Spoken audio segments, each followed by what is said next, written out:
So what do you think? You thinking it's Moore here all the way? I mean, it certainly feels that way. I know Anthony Weaver's in the mix, right? The defensive coordinator.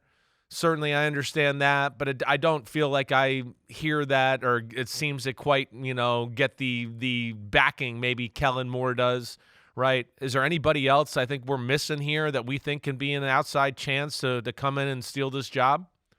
They've had second interviews with Moore, Anthony Weaver, and Mike Kafka. Kafka. That's it. Right, that's right. Kafka, Kafka, potato.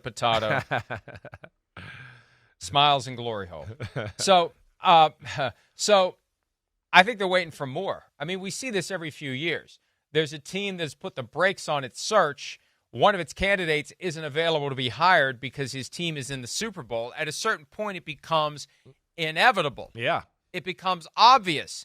It becomes a done deal, except for Josh McDaniels and the Colts. Other than that, it always happens.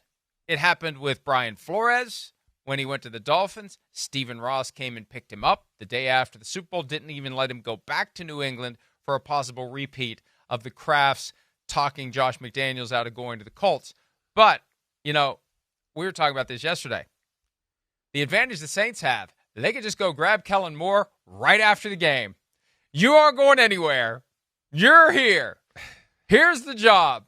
Don't get on that plane. Not that I think the Eagles are desperate to keep him. I mean, they understand that it's one of the prices you pay for a Super Bowl run. They lost both coordinators last year. The best news for them is Vic Fangio isn't going anywhere. They just need to find a new offensive coordinator. But I'd be surprised at this point if it's not Kellen Moore. And with each passing day, each passing hour, it's more clear that they're waiting to hire Kellen Moore. There's no one else out there.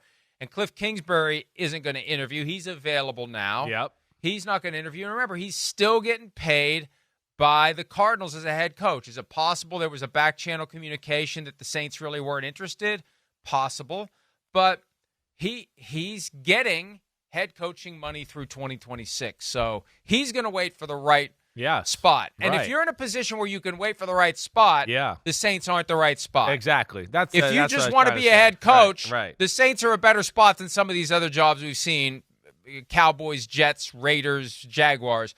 But if you're waiting for the right spot, you say no thank you to the Saints. Yeah, I think that's right. Right, Cliff Kingsbury, he's another one you got to kind of put into, hey, he's got to be careful about the next place he does accept a head coach, right? Because it will be it.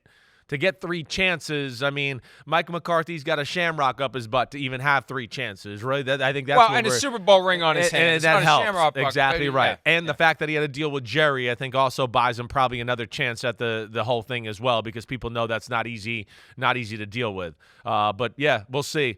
We'll see. I hope it doesn't affect Kellen Moore's ability to prepare for the Super Bowl like it might have had Jonathan Gannon the first time around, and we had to hear all that and talked about that into the offseason. It was true. It was true. I know. Because the Cardinals went behind the process, and they let Gannon know they were going to interview him after the Super Bowl.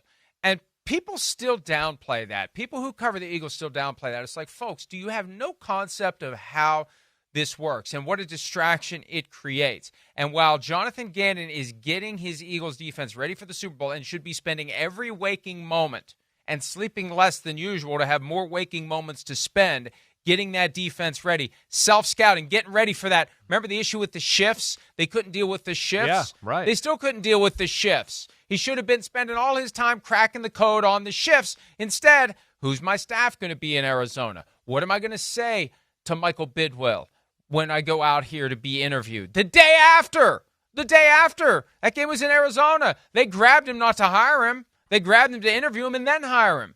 He was prepared. So anyway, it is a distraction, but in this case, Moore was interviewed, and you can set that aside, and he probably doesn't need to worry about it because he knows he's getting the job. Now, the fact that he knows he's moving to New Orleans could be a distraction. Yeah. But, yeah, it's just part of this messed-up system that there's no great solution for. Kellen Moore probably has a good idea that he's going to be the coach of the New Orleans Saints. All right. Hi, it's Mike Florio. Thanks for watching PFT on YouTube. Hit subscribe for the latest news and analysis from Pro Football Talk.